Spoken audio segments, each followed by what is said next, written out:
This is a lecture delivered to incoming classes in architecture at the University of Colorado at Denver. The lecture has two parts.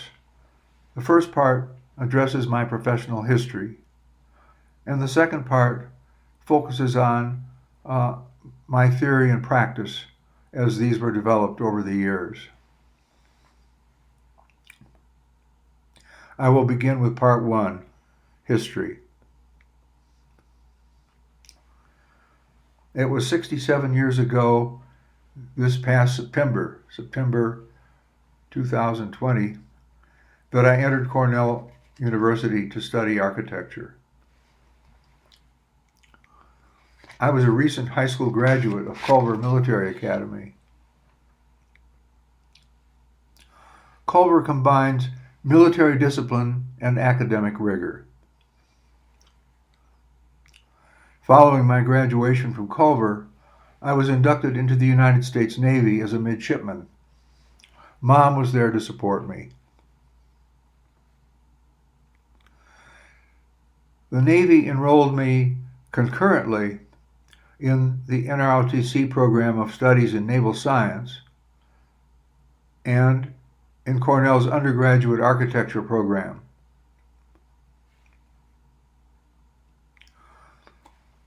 Cornell is a beautiful place, set high on a hill above Lake Cayuga, far from the riches and distractions of New York City. Cornell summers were spent at sea.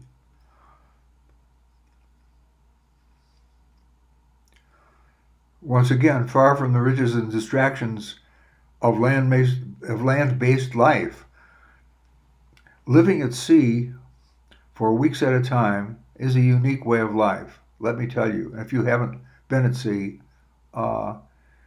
spent 4 to 8 weeks sometimes out of sight of land leads to a very different way of being, as it were.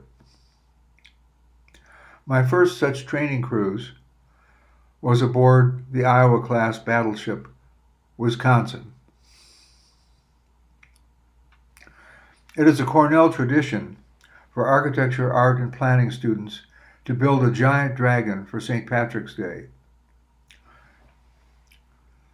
Then we drank beer and climbed under or into the dragon and spent the day disrupting campus life. We drank a lot of beer, but we worked hard too. It was not all beer and dragons. 5 years went by in very quick order. This was a 5-year program I was in. But this all ended much too soon. These were the years leading up to the Vietnam War. 5 years after I arrived at Cornell, in a single week's time, I was graduated in architecture, was commissioned as an officer in the Navy, was married, and was on my way to my first duty station, a ship with the 7th Fleet in the Pacific.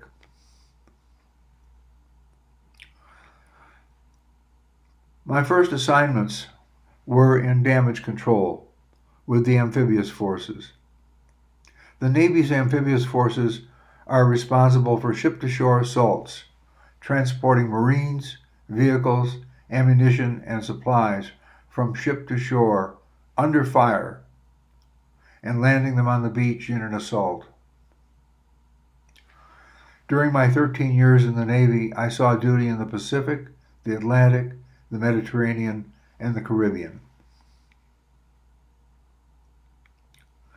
Some years later, I entered the practice of architecture in Denver and continue to practice here today.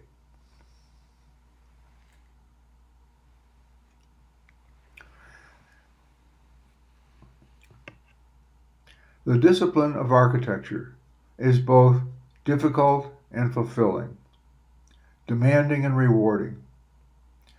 Knowing what I know today, I would do it over again in an instant. What is it like to be an architect? I'm asked. Practice seriously, As in any demanding discipline, architecture requires that the architect engage in a lifelong search, a search in which we ask why we're doing what we're doing, what can guide us in that work that we're doing. This isn't evident at first. And this lecture is really a story of my own such search.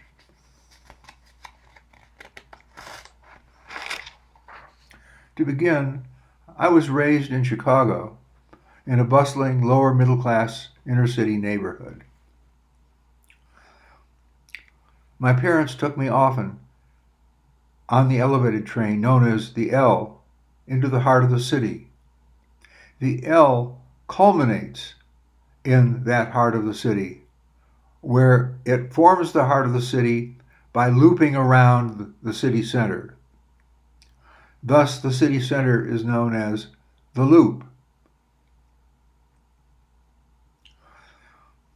Our dentist's offices were located on Chicago's wonderful Michigan Boulevard, at one edge of Daniel Burnham's grand lakefront plan. And they were located in Orchestra Hall, home of the Chicago Symphony Orchestra.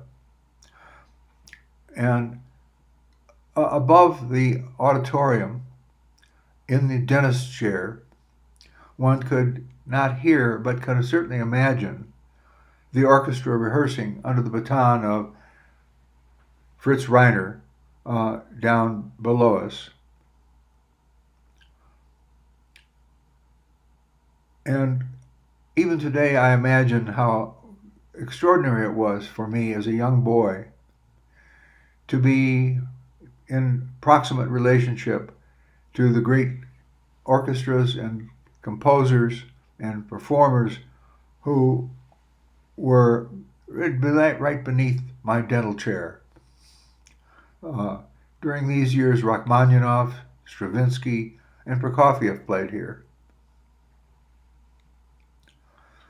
Also from that same dental chair, you could look across the street, across Michigan Boulevard, and see the Chicago Art Institute.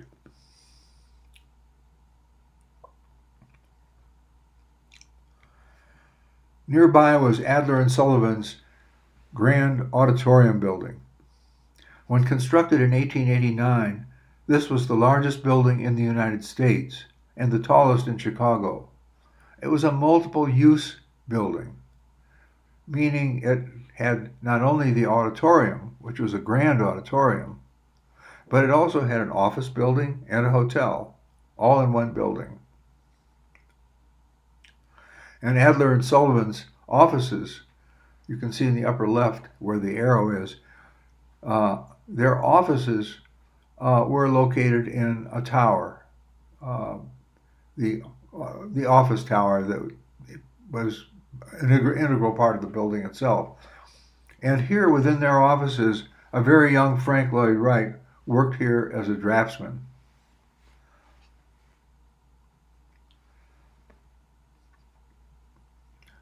Nearby were the same architects, Adler and Sullivan's building, the Carson Peary Scott department store.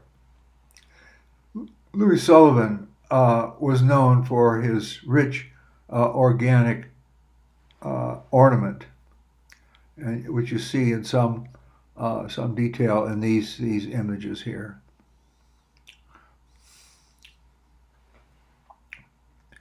My mother used to take us to this place, this department store, for our clothing and shoes. A few blocks away is the Chicago Public Library. And my visit here, the first visit, was a revelation for me. This wonderful room with the skylight was the lobby area for the library.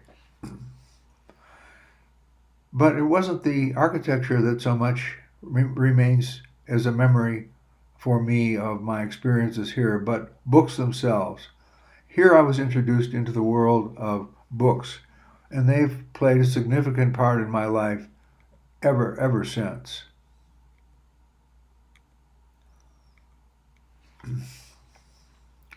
In Chicago, I also experienced the buildings of Burnham and Root. This is the heart of the lobby of their Rookery building, a historic office building located on South LaSalle Street in the Chicago Loop. Notice the wonderful skylight that that is like a blanket or a canopy over this very formal lobby area.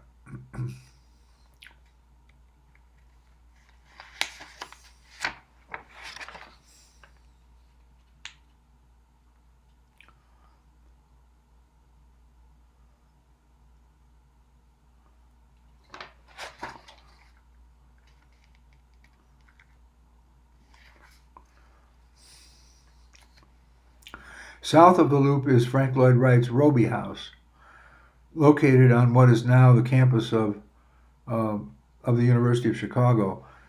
The Roby House is renowned as the first house in what is known as the Chicago School of Architecture, or the Prairie School style, and it marks the full development of Wright's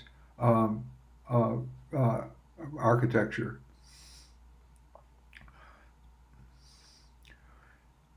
South of, also outside of the city, in a northern suburb, is the Ward Willits House, which is another example of a Prairie School, and many people believe it marks the full development of Wright's wood frame and stucco system of construction. Back to the heart of the city, in the Loop, is Mies van der Rohe. Mies van der Rohe was probably throughout my life has been the architect I've admired the most. And he was a German immigrant who came here and developed some of the world's great architecture. Much of it is in Chicago itself. And this is his Federal Center, all in black anodized aluminum cladding with this very simple and regular, rigorous geometry. And then contrasting to that, sitting in the plaza, central in the plaza, is Alexander Calder's great sculpture. What a wonderful combination.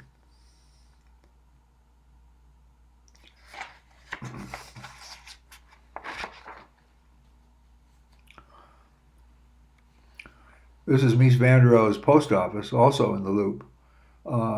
This pure pavilion sitting in a plaza. It's so beautiful. It's so moving. In all of the complexity of the central Loop area of downtown, having this simple pavilion glowing and beckoning to you to come in is very, very moving. And it was not only architecture, but it was painting that moved me in Chicago. I was fortunate to be able to go across the street from the dental office to go into the Art Institute. And here I discovered the paintings of Botticelli, El Greco, Seurat, Braque, and Picasso. And it was in Chicago that I first heard the symphonies of Mozart, Beethoven, Mahler, and Stravinsky. And then, of course, there was the discovery of the city itself, the Loop, Burnham's Grand Lakefront, and the magnificent Michigan Boulevard, all on the lakefront. All this I experienced while I was still very, very young. My experiences as a boy had a powerful and transforming effect on my life. Now, 75 years later, I am convinced that human behavior and the environment are radically interconnected. and interrelated.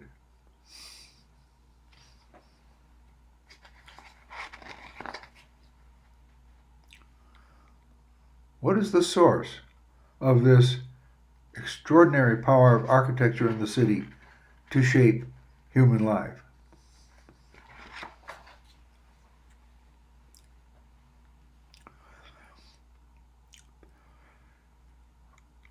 Recent discoveries in the field of cognitive science point to some answers. Cognitive scientists, linguists, and philosophers say that it has been shown empirically that most thought is unconscious, abstract concepts are mostly metaphorical, and mind is embodied.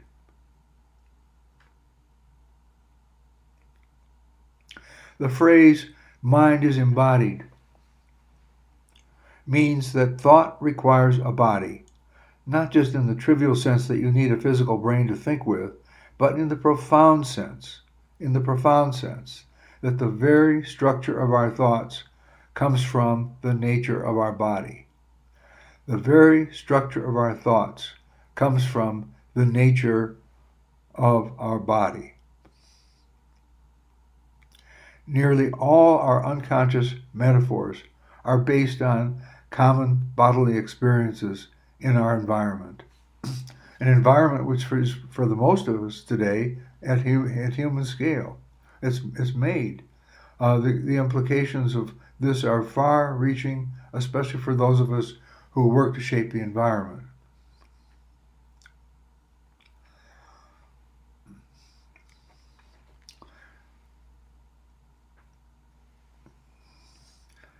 The same neural and cognitive mechanisms that allow us to perceive and move around also create our conceptual systems and modes of reason.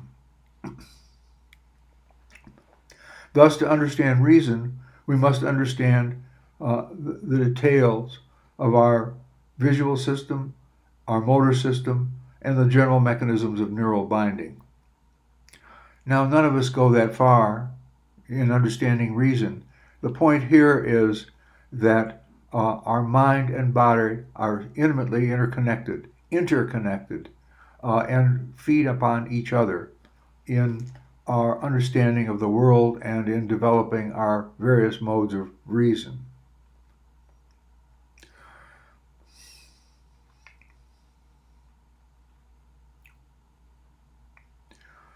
In summary, reason is not any transcendent feature of the universe or of a disembodied mind, but reason is shaped crucially by the peculiarity of our body,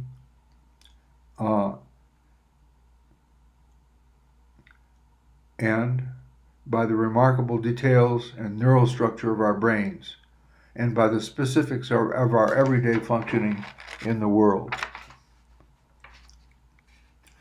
These findings give us some hint as to the source of the radical interconnectedness between environment and behavior. The findings suggest one of the very sources of our extraordinary power of architecture and the city in shaping human life. But to return to my story, after serving at the sea in the Pacific for 3 years, I moved to Denver in 1961. This is 16th Street in 1961. At that time, the D&F Tower, the Daniels and Fisher Tower, was the tallest building in Denver.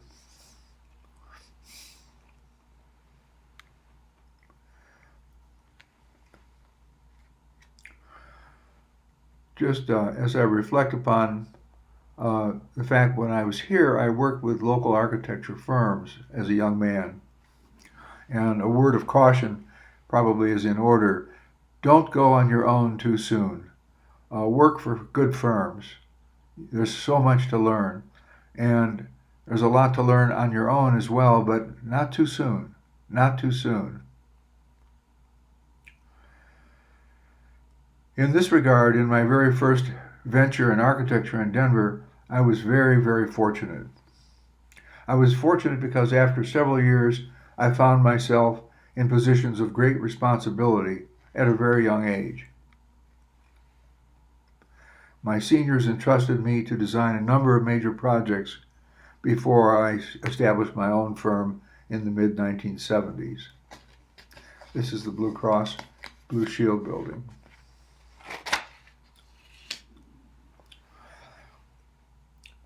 Likely my most valuable learning experience of my early professional life took place as a junior but key member of the design team for the Denver Center for the Performing Arts. 3 firms collaborated: Kevin Roche, John Dinkeloo and Associates, Hardy Holtzman Pfeiffer, and Mucho Associates, where I was an associate staff architect. Kevin Roche, in the upper left-hand corner of this image, developed the master plan for the center and designed the Bonfils Theater complex. Hugh Hardy and Norman Pfeiffer, depicted in the image at the right, upper right,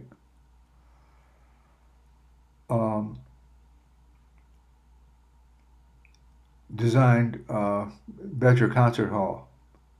And for Bill Mucho's firm, I designed the Galleria and the retail and restaurant areas and the parking garage. Since the Galleria is the space that links together all these buildings, and since I was local, I was designated as the responsible party for coordinating the design and construction for all 3 firms. Each firm did their own design, mind you, but they had to be coordinated into one complex, and that was my responsibility. Subsequently, I worked on the center for almost 20 years. Collaborating with talented senior colleagues on complex work is one of the great learning experiences.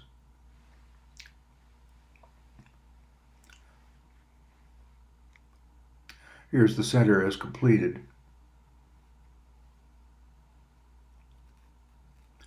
By the mid-1970s, I established my own architectural practice along with my partners Carl Berg and Gary Desmond.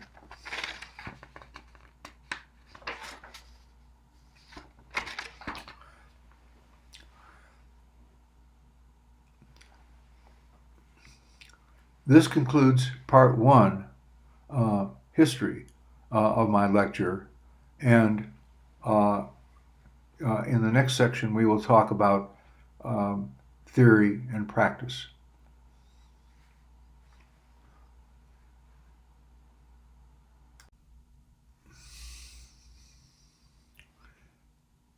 This is a lecture delivered to incoming classes in architecture at the University of Colorado at Denver.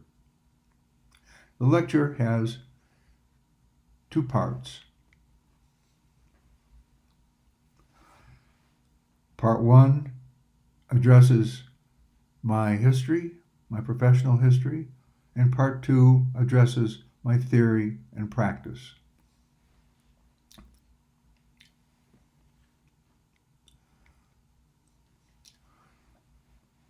Let's spend a few minutes thinking about those 2 words, theory and practice. Philosopher Mark C. Taylor summarizes these 2 words and their interrelatedness succinctly. The key here is that each of these words relates to the other one. It shapes the other one, and the other one shapes it. In other words, they are mutually constitutive. Taylor says, theory without practice is empty. Practice without theory is blind.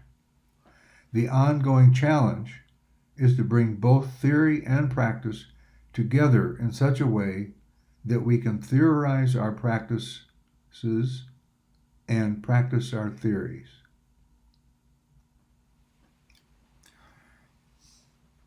I'll read it one more time. Theory without practice is empty. Practice without theory is blind. The ongoing challenge is to bring both theory and practice together in such a way that we can theorize our practices and practice our theories.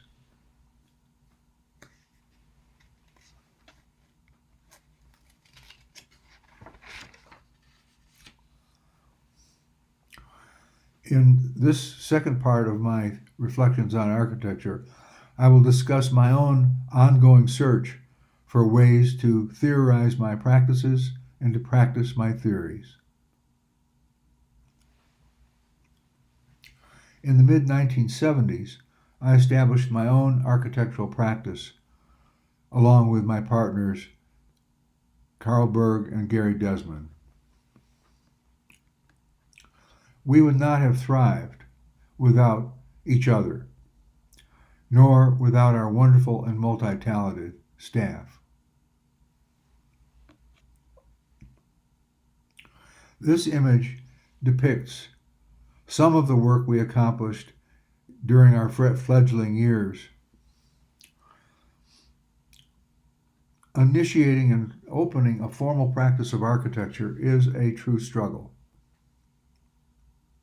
There are issues of getting the work, establishing the practice, establishing the business, making the payroll, and then just doing the work. Doing the work is what I lived for, and I was fortunate to be able to work with many demanding and interesting people on many demanding and interesting projects. I was also fortunate to have partners who would deal with some of the issues of practice that allowed me to be free to do the work rather than to be spending time thinking about payroll and running a business. Although those were issues that were always there, they took the formal load in those while I was focused on the work itself. And I can only say, as I think about all of these things, the formal practice, the struggle, the business, the making the payroll, doing the work, and so on, these daily concerns with the means of practice, how do you do this? How do you make the payroll? How do we get the best staff members? All of those things that are means of practice can easily distract us from the vital search for the ends of practice. The vital search for the ends of practice.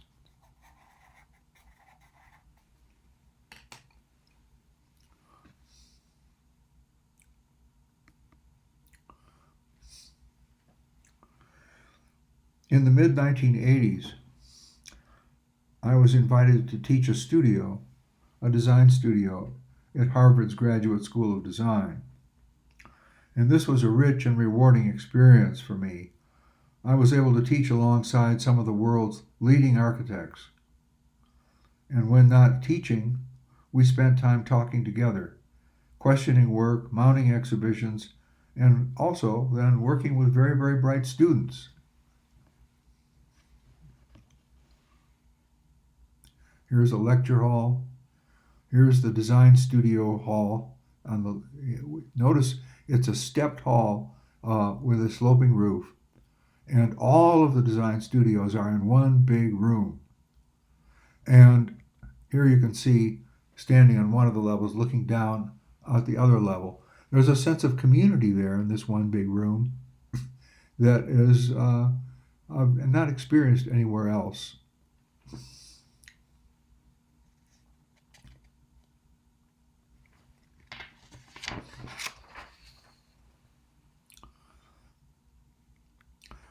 When I returned to everyday practice in Denver, I began to experience an emptiness, a certain flatness, a loss of meaning, and a strong yearning for something I could not identify. It was a very, very difficult time for me. Leaving Harvard and going back to everyday practice with all of the mundane parts that practice involves somehow left me searching for what in the world was going on. What was I doing? So I started asking a number of questions. The big question was why? Why? Why am I doing this? What is the purpose of my work? What is the purpose of my life? Where is the meaning? Why am I doing this? Why? Why? I began by asking, what is it that ought to drive the architect's work? What is it that ought to be the stimulus of good work? Now, so there are obvious ones, the stated needs of our client, the stated needs of the inhabitants in the spaces we are designing, the stated needs of the community in which we build, and so forth. But what else? There must be more to it than this. What else is there? I did not know. At about this time, I was invited to join the faculty at the University of Colorado. Now I began to teach and to practice. I interwove teaching and practicing, and this allowed me the luxury of thinking about the theory that ought to guide practice and about the practice that ought to inform theory. This enlarged sphere of work or thought had eluded me earlier, when I was immersed only in the everyday means of practice and not in its ends.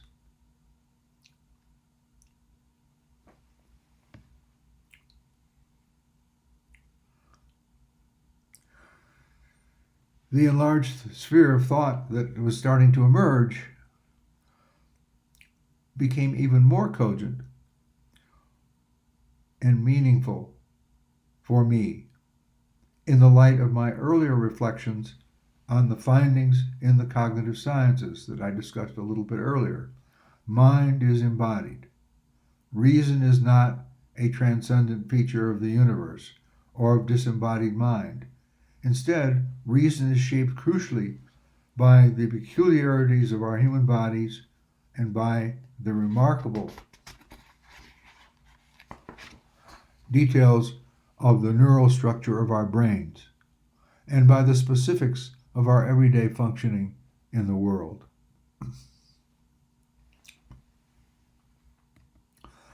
Gradually, as I taught, as I practiced, I began to realize after a great deal of struggle that there are larger issues that lie beyond and beyond, above and beyond those everyday issues with which architects deal.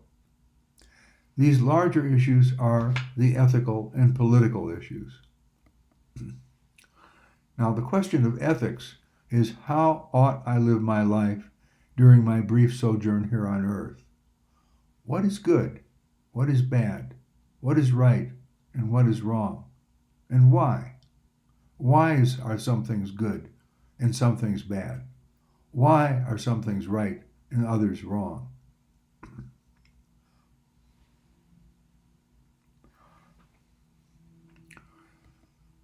The question of politics is, how ought we live together? How might we perfect our natures and thereby enjoy the uniquely human pleasures as we aspire to live nobly and justly? Just as the question of ethics is directed to the individual, the question of politics is directed to the community.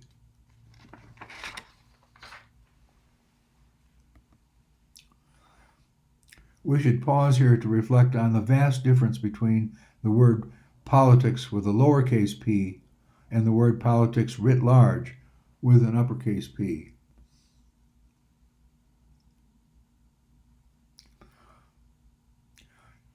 As humans grapple in the hurly-burly discourse of daily life, as we try to work together, we can descend into politics with a lowercase p. It's natural. Power struggle, manipulation, machinations, maneuvering, jockeying for position, wheeler-dealering, Machiavellianism, opportunism, realpolitik, and so forth. That's politics with a lowercase p. Politics with an uppercase p is the reason for politics. Politics with a lowercase p, lowercase p, really reflects upon the everyday circumstances of our working together. Both words are important, but we mustn't dwell on the lowercase p. We must think always of the uppercase P. Why? How ought we to live together? How might we perfect our natures and thereby enjoy the uniquely human pleasures as we aspire to live nobly and justly?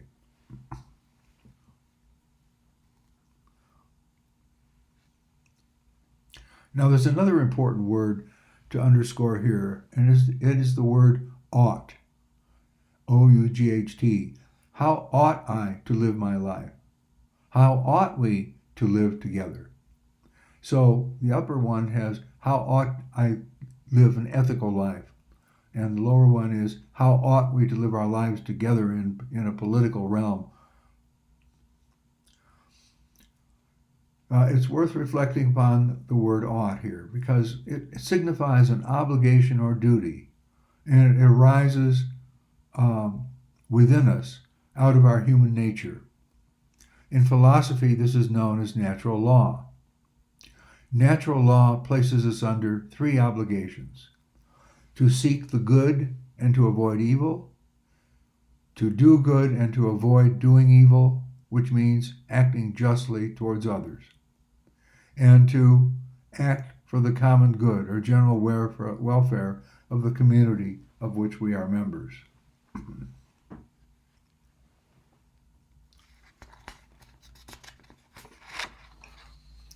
Now, if architecture and the city are powerful means to the shaping of human life, then ethics and politics disclose the ends to which we ought to employ these powerful means. To learn more about ethics and politics, I began to teach courses touching on ethics, politics, religion, and philosophy, especially these relate to architecture. And among the courses I taught are Ultimate Concern in Architecture, Sacred Architecture After the Death of God, Ethics, Politics, and Architecture, What is a Livable City, and Archetypes of Transformation for the 21st Century City.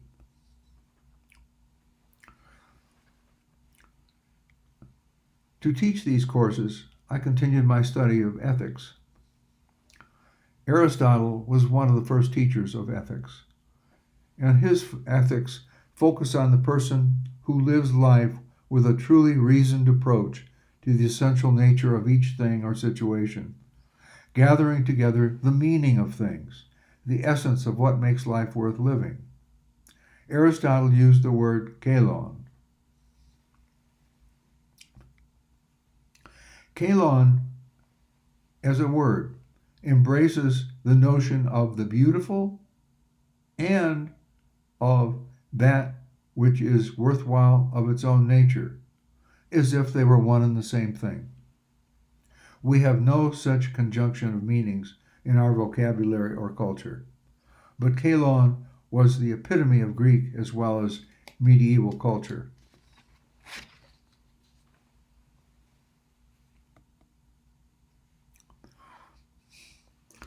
2,400 years after Aristotle, now 2,400 years later,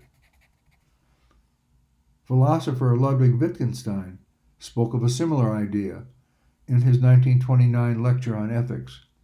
In the lecture, Wittgenstein viewed ethics as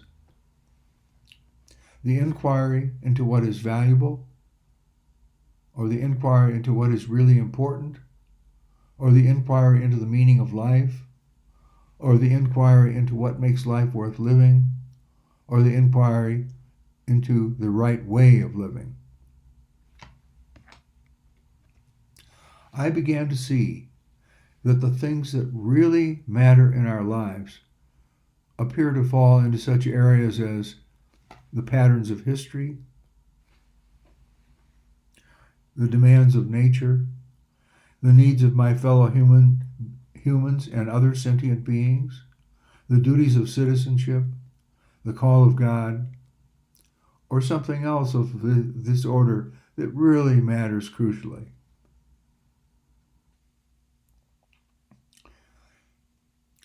These areas might be thought of as defining a horizon of significance.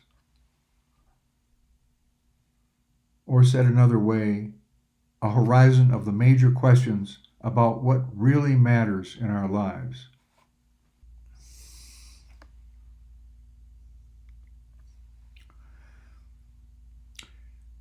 These are the higher level issues which we ought to address in our lives and in our work. These form an answer to the question that has vexed me for so long, the question of why.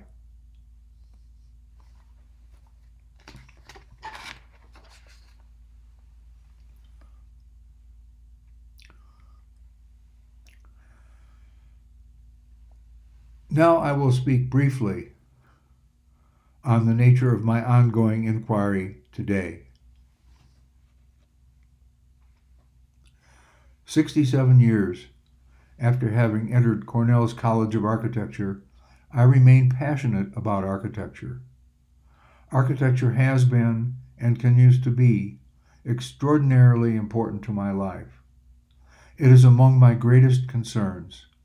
But architecture is not my ultimate concern.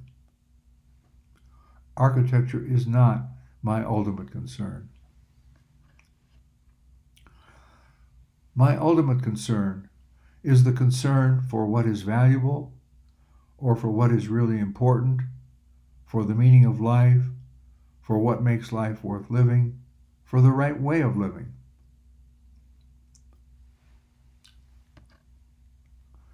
Living in ultimate concern is living in the state of being concerned about one's own being and about being universally.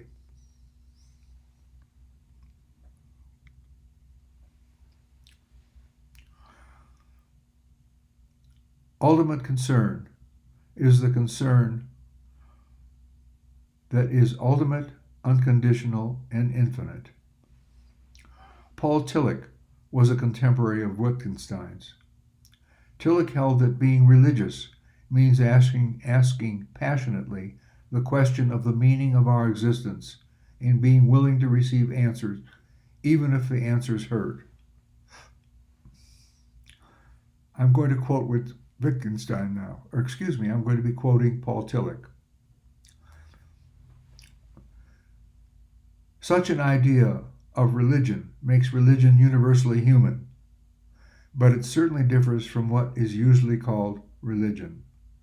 It does not describe religion as the belief in the existence of gods or one God and as a set of activities and institutions for the sake of relating oneself to these beings in thought, devotion, and obedience. No one can deny that the religions which have appeared in history are religions in this sense. Nevertheless, Tillich says, religion in its innermost nature is more than religion in this narrower sense. It is the state of being concerned about one's own being and about being universally. It is the state of being ultimately concerned. It is in this state that we are driven in passionate yearning to inquire into what is truly valuable, what is really important, the meaning of life, what makes life worth living, the right way of living. Tillich closes his comments on ultimate concern with this short paragraph. Even our most important concerns are about many things, but all of them are finite, preliminary, transitory. Ultimate concern is concerned about the one thing, which is infinite, ultimate, lasting. Ultimate concern is the force of urgency that moves us from who we are now to who we might become, as individuals, as communities, as nations, as global society, as dwellers in the cosmos. Close quotes.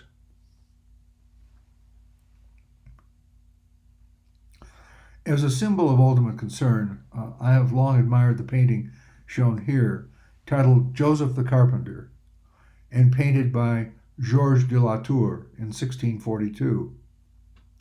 Here, Joseph is working in his carpenter shop with his young son, Jesus.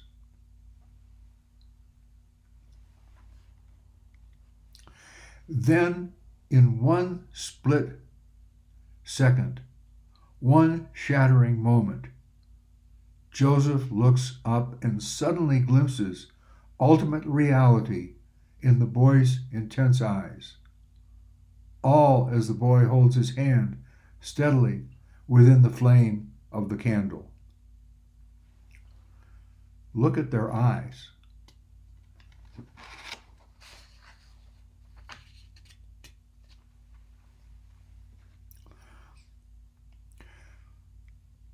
As a symbol of the ultimate concern of a people, this is a work of fired clay made over 5,000 years ago in ancient Sumer, the earliest known civilization in Mesopotamia. Look at their eyes. Look at their stance.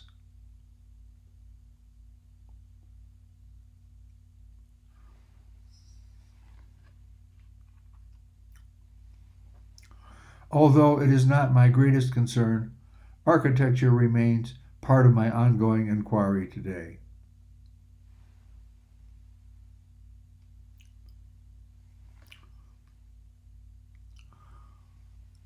Architecture has to do with a far greater sphere of human activity than the making of buildings. After all, there is not only the architecture of buildings, but also the architecture of the city, the nation, the world, the architecture of the DNA molecule, the architecture of the quantum world, the architecture of the novel, the architecture of the Bible or of Shakespeare, the architecture of the Constitution. In each of these examples, what is architecture?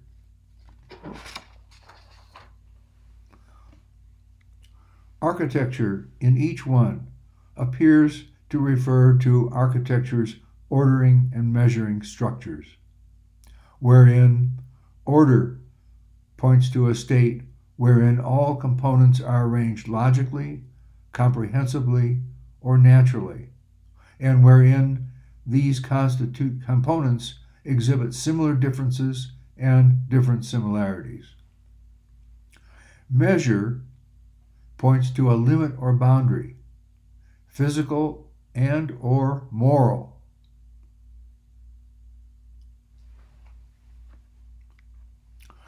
Thus, the word architecture could be said to be the ordering and measuring structures through which humans conceive reality abstractly and express it concretely.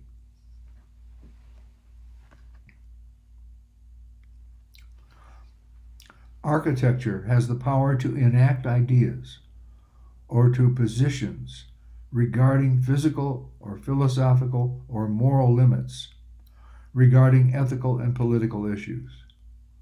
Architecture need not be neutral about the things that matter in our lives. Architecture maybe ought not be neutral about the things that matter in our lives.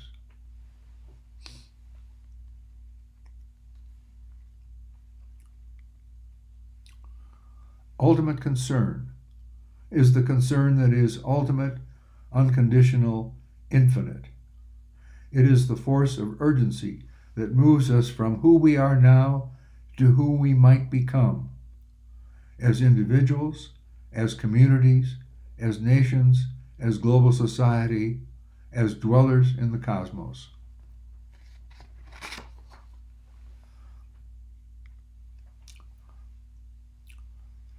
My life and work today are focused on living and striving in the intersection of these two concerns, ultimate concern and architecture.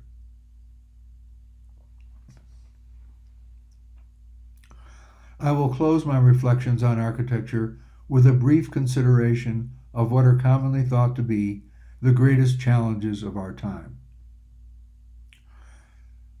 3 large questions are central in today's horizon of significance. They are interrelated and reciprocal.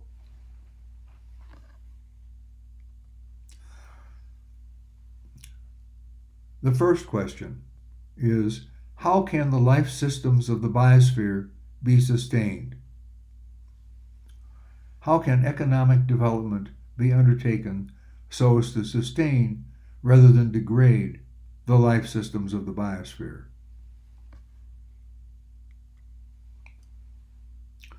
The second question is, how can human development be sustained? How can personal, social, economic, political, and religious fragmentation be overcome and oppositions joined in a sustainable unity that does not repress differences?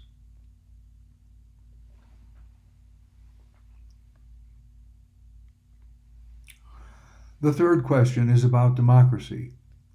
In 1948, shortly after the end of World War II, the president of the University of Chicago, Robert Maynard Hutchins, wrote, "The death of democracy is not likely to be an assassination from ambush. It will be a slow extinction from apathy, indifference, and undernourishment." The third large question for today is, how can democracy be sustained? How can apathy, indifference, and ignorance be superseded by passion, enlightened concern, and civic nourishment?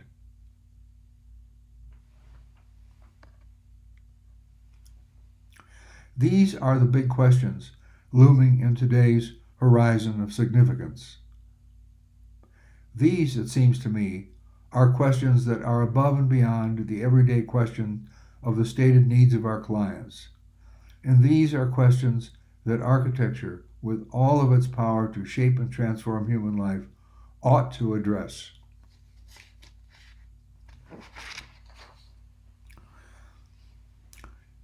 These and others we are unable to imagine today will be your challenge and your opportunity. Thank you. I wish you well.